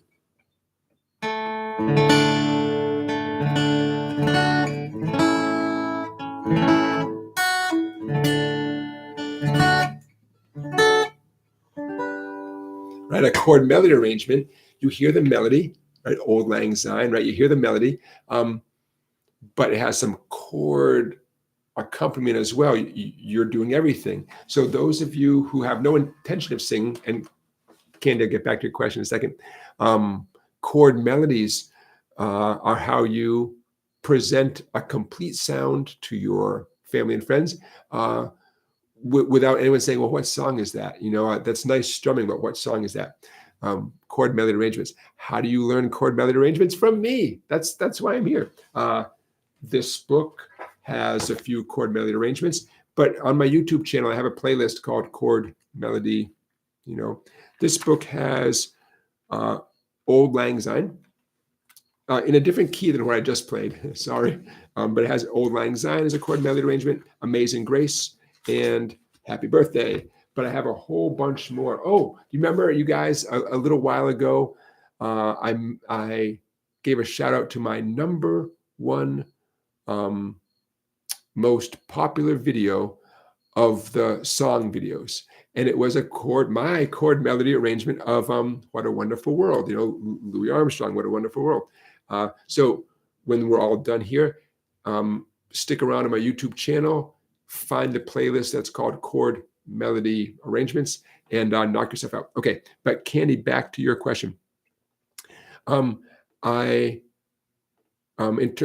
let's assume that you do want to sing, but maybe you have not too much experience and not too much confidence. I get that. Number one, just take sing lessons. You can't go wrong taking sing lessons. You can't. You might have to shop around to find the perfect teacher for you. Hopefully you're in an area where there's multiple singing teachers. But number one, just take sing lessons. If for a variety of reasons that's not possible, you still want to sing every day, however you can do it, whether it means to sing in the car, sing in the shower, whatever you want to sing every day. In terms of sitting with your guitar and working on your singing, as a guitar player, geez, I know I've been talking about You Can't Always Get What You Want by the Rolling Stones quite a bit today, but to use that as an example, to work on your singing, and your guitar playing, it really helps if the song is a very simple, repetitive thing. The only bummer about You Can't Always Get What You Want is that it relies so heavily, practically 50% of the time on an F chord. Okay, bear with me though. can't always get what you want. Okay, so because the guitar skills you need are pretty limited, other than the exact, skill of playing the F chord, it's a chance to begin singing along and work on your singing, because you won't need 100% of your brain cells to do the guitar part. And if that key is not a great key for you, then just capo up. You can still play. Oh, okay, here's a tip. If you want to play in the exact same key as the Rolling Stones on that song, and you do not want to play an F chord, okay, you ready? You ready for this? Capo at the 5th fret. And I'm going to do it on my guitar right here. Capo on the 5th fret. Okay. Now, the two chords at the heart of You Can't Always Get What You Want are going to be G and C.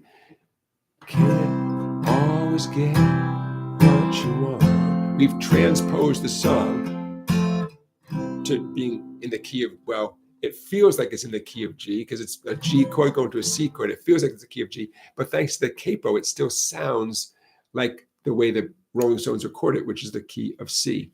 If that is all in one ear and out the other, don't worry about it. I'm just saying, if you want to play, you can't always get what you want. Capo 5th fret, G, going to the C chord. That's almost the entire time. The only time you break out of that pattern, and it's an A major to C, is right on the word try. But if you try sometime, right on try, that's the A chord, try sometimes 4 beats, A to C. You just might find you get what you, and now you're back to G, C. Okay, so in a nutshell, you can't always get what you want. 4 counts on G, 4 counts on C, over and over and over and over again. The only time it ever changes is on the word try, which is 4 counts of A and 4 counts of C.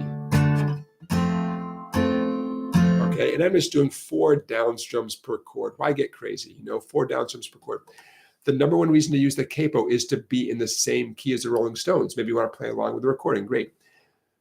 While you have the capo on, you have the opportunity to sing lower if this is not a great key for you, just by moving your capo down to the 4th fret, 3rd fret, or taking the capo off altogether. Okay, so Candy, just to wrap up, there's an example of an opportunity to sing and play. Hey, if you're really brave, record yourself, have a glass of wine and then record yourself, and see how, see what happens, right? What can go wrong, right? That's the theme today. What can go wrong? Notice our internet connection is perfect. We got 15 minutes in our live stream. What could possibly go wrong? Thanks to Amazon, I bought a big, long Ethernet cable, and that seems to have solved the problem. I'm sure we'll never have technical difficulties ever again, I'm sure. Okay, Candy, I hope that helps a little bit. In terms of finding your vocal range, the more you sing, although recording, there's seeing how high and how low you can sing, right? That's your vocal range. And then there's making all your singing notes sound appealing. I can hit some high notes, but I'm not going to say my high notes have an appealing tone to them necessarily, right? So ultimately, I'm always going to suggest you guys to take lessons on the guitar, on sing lessons, anything. Take lessons, man. But I hope I helped a little bit. Everybody, we have about 15 minutes left. I'm hoping that I can, stop talking in 15 minutes. I hope I can do that. We'll see what I can do. I'm scrolling down here. Cue up that Benny Hill theme song. Candy, thank you so much. I appreciate that super chat. Candy, I appreciate that.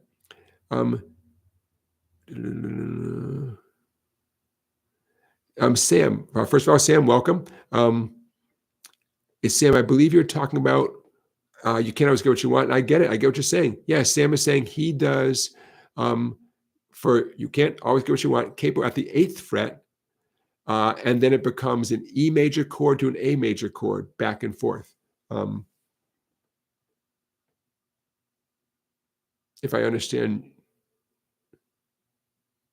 Oh, I see. I see. Yep. Okay. So I take that back. But Sam, I still know what you're talking about. Sam plays it at the 8th fret with no capo, and he does those two bar chords, the E shape bar chord and the A shape bar chord. Gotcha. Gotcha. Yep. Yeah. Awesome. And then the third chord, because remember, you can't always get what you want. Right when good old Mick Jagger says, try sometimes, you need that third chord for that brief moment. And that would be the way you're playing it, Sam. Well, you probably know this already, but for everyone else who's keeping score, you would glide your bar up to the 10th fret and use the E shape. And at that moment, it would be called, not just at that moment, but you would be playing a D major chord with a bar at the 10th fret. And your other fingers would be forming the E major shape, but you probably knew that already. Yeah. Jay Powell asks, any thoughts on Oliver Anthony getting the same sound in standard tuning on an acoustic as opposed to a resonator? I don't have any thoughts. I don't know. Okay, full disclosure, I don't know who Oliver Anthony is. I don't know. Hey, Jay Powell, would you post a link in the chat, maybe of a YouTube video of him doing a good example of what you're describing? Because I won't be able to watch right this minute, but I'm curious about what you're saying. I see people talking about John Bishop. I don't know who John Bishop is either. You guys make me want to go and, there goes my Labor Day weekend. I want to do some research and see who all these people are that you're mentioning. 3-Card Monty asks, where did the song bike name come from? I love songs. I love bikes. And I wanted a name that sounded like something interesting as opposed to Jonathan's Guitar Lessons, Guitar Guy 101, and songs and bikes. I love bicycles. I had a motorcycle briefly, loved it, absolutely loved it. A little red 1974 Honda 350. Could barely go highway speed, which is a good thing because I had no right to be on the highway going at highway speed. It was a very cool motorcycle. And I wouldn't be surprised if that motorcycle is still running strong out there somewhere. But anyway, songs and bikes, two of my favorite things in the world. Songs and bikes. A lot of good memories riding my bike as a kid. Okay, Live to Fly says, great show today. I appreciate that, Live to Fly. Okay, my friends, I wanted to cover at least one other subject today. I have a whole agenda, and some of it's going to have to wait till next time. Let's talk about one thing that I alluded to earlier, preparing versus practicing. And I can make this pretty quick, but I'm going to keep you in suspense by having a drink of 100-calorie vitamin water. Okay. When you sit down in your practice environment, are you preparing or are you practicing? You may be preparing. You may have something coming up, and you have to get your act together for that show, that event, that occasion. So there's a certain mentality, right? You are preparing a piece of music, maybe more than one, for a certain situation. And that's great. Nothing as motivating as a deadline, right? Sunday morning, people are expecting you to deliver something. Okay. Tuesday night. Yeah. And I've been in that situation. I enjoy being in that situation because it makes me, it makes me focus, and it's great. Preparing versus practicing. Practicing is more general. Practicing is kind of what we talked about, that songs versus skills versus smarts. Practicing is hopefully you develop a practice routine, right? Something to warm up, to get your left hand blood flowing, to get your brain focused.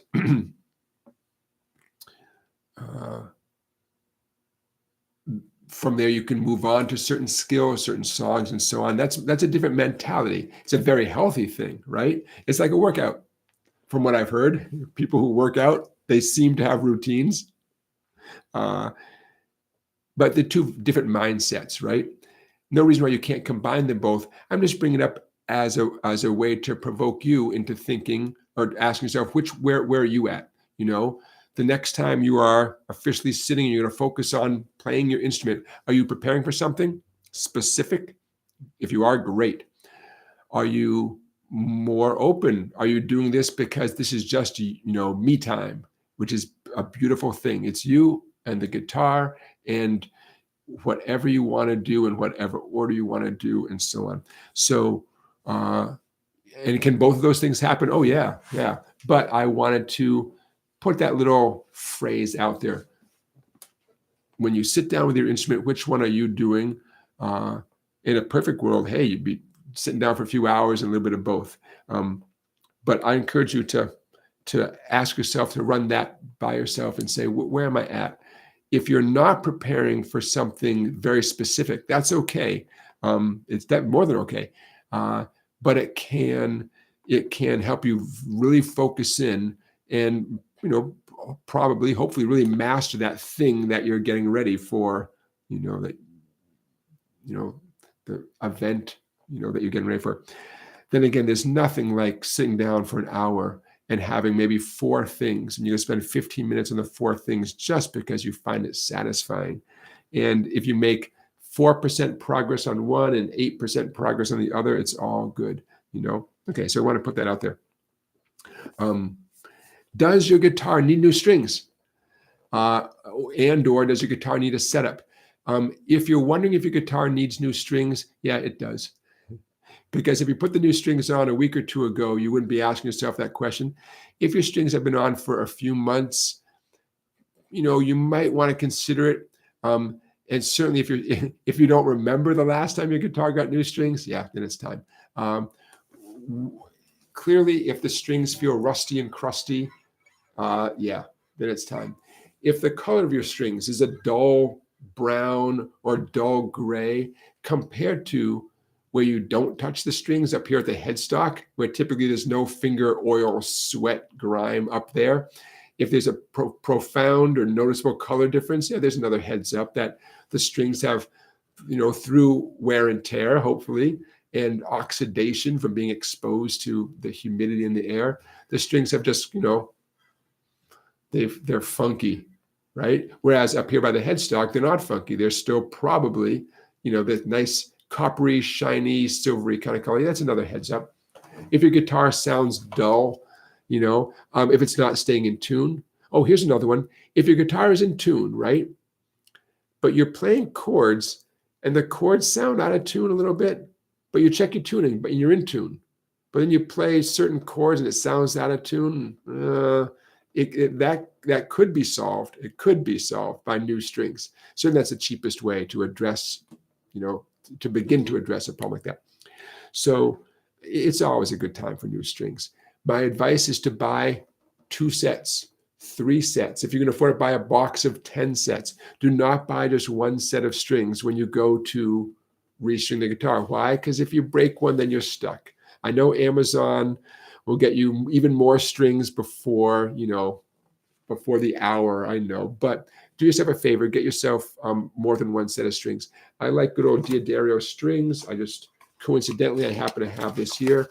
It's a box of a 10-pack from Diodario. I like these EJ16. Get yourself a few sets. Okay, if you want to know how to put strings on, there's more than one way to put strings on. Just happens in this book called The Guitar Year One. I took all these color photos, and there it is, how to change strings. Ooh, if you're ordering strings anyways, get yourself a string winder. Just a couple extra bucks. They come in cute colors. Get yourself a string winder. Is it mandatory? No. Is it fun? And does it make your life a little bit easier? Yes, for just a few bucks. So get yourself a string winder. So take it from me. You need new guitar strings. And I'm always going to encourage you to go to your local mom and pop shop. Are the strings going to be a little bit more expensive? Yeah, but come on, man, do them a favor. Just buy some strings from them. Yes, Amazon or Sweetwater. Amazon will get you the strings tomorrow morning, right? And Sweetwater will get you the strings pretty darn fast. Does your guitar need a setup? Yes. Yes. Unless you got one very recently, your guitar needs a setup. What does that mean? It means making your guitar as easy to play as possible. Guitars are far more adjustable than they appear. It appears like everything is bolted and glued and ready to go, and there's your guitar. Trust me, guitars are so adjustable. And so a setup is done by a qualified guitar tech, sometimes known as a luthier. They do setups all the time, especially if they're an experienced guitar tech. This is what they do. They wake up in the morning, they hit the ground, have a cup of coffee, and start doing guitar setups. Chances are, no matter what kind of guitar you have, no matter what issue you may be having with your guitar, they've seen it before. So they're going to look at your guitar and make a bunch of little adjustments. And I wouldn't be surprised if you ask nicely. They will show you, they will show you how they evaluate your guitar. Maybe they'll even show you what they're doing, But you can go on YouTube and find all sorts of information about guitar setups. How do you know if your guitar is not as easy to play as possible? I guess you don't know. If your guitar is making buzzing sounds like a lot, even though you are fretting right behind the fret and you're putting down a reasonable amount of pressure and you're still getting buzzing sounds, okay, that's one. Possibly you need a setup. If your strings are surprisingly hard to press down, you need a guitar setup. How do you know if it's the guitar strings and not just you? That's a good question. Thanks for asking. I don't know. I know sometimes someone might say, oh, my guitar is buzzing all the time. Like, well, yeah, you're not playing it right. You got to get your finger as close to the fret as possible. You have to, press down kind of hard. It might hurt a little bit in the beginning. But if you're not sure, yeah, typically a guitar tech is so busy. In fact, you want to bring it to the person who's so busy that if you don't need anything, they're going to hand it right back to you. They don't want to, get what I'm saying? They don't want to do work on your guitar. They've got a line of people already. So the adjustments that they're going to make, this is for acoustic or electric guitar, they're going to see if the nut needs any attention. That's this white part where the strings, past the first fret. It's white on a lot of guitars. Every once in a while I see a black plastic one. The slots of the nut, the stability of the nut. Hopefully the nut is still in place. It's not lifting away or misaligned in any way. They're going to check that out. They're going to check out the truss rod, the metal rod that's embedded in the back of almost every single guitar neck in the world at this point. They're going to see if that needs turning, adjusting. And they're going to address the bridge and the saddle, which is different depending on the guitar, acoustic, electric, and sound, but they're going to address the bridge and the saddle to see if anything needs to be adjusted there. You're going to get your guitar back, and it's going to feel so much better. They almost certainly will put on new strings, and you want them to put on new strings. That's okay. It's worth it. It's worth it. Even if your strings are only 10 days old, if they say I got to put on new strings to help them do their job, it's worth it. It's worth it. You do not need to have this done every month. It could be a number of years before you need a new setup on your guitar. Could the guitar setup be over $100? Yep, it could be. Could be. Let's use $100 as a starting point. If the guitar setup comes in under $100, great. If it's a little bit over $100, well, at least you're prepared for it. Could be $100. It's worth it. Could the guitar setup cost more than you paid for the guitar? Yeah, I'm sorry. It could. You might have found a cool guitar at a garage sale for $40. You lucky duck. But here's where here's where you pay the piper. Yes, it's possible that $40 guitar eventually could need $100 in adjusting. It's worth it. I'm telling you, it's worth it. I've never met a human being who wasn't glad that they had a pro adjust their guitar. You go to the doctor, you go to the chiropractor, you go to people who check you out and make adjustments. They tweak your meds, right? They might tweak your meds. They might tweak your back or your neck, right? Your car. Let's use the car as an example. Yeah, your car needs adjustments, right? Maybe your buddy gave you the car for free. You're going to need new tires for that car at some point. So you bite the bullet and make you do it. So again, how do you know if your guitar needs a setup? It does. It just does. What if your guitar is brand new? You got it from Amazon yesterday. It definitely needs a set. You think Amazon went over your guitar with a fine-tooth comb? Amazon didn't even take it out of the box, did they? They got it from the manufacturer and they sent it on to you, That's okay. I don't want Amazon messing with my guitar. Or now Sweetwater does offer, it's my understanding that Sweetwater does have a whole inspection thing and they check out the guitar.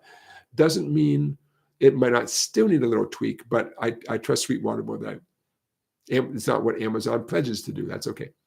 But my point is, think of it as a recalibration, whatever metaphor you want to use.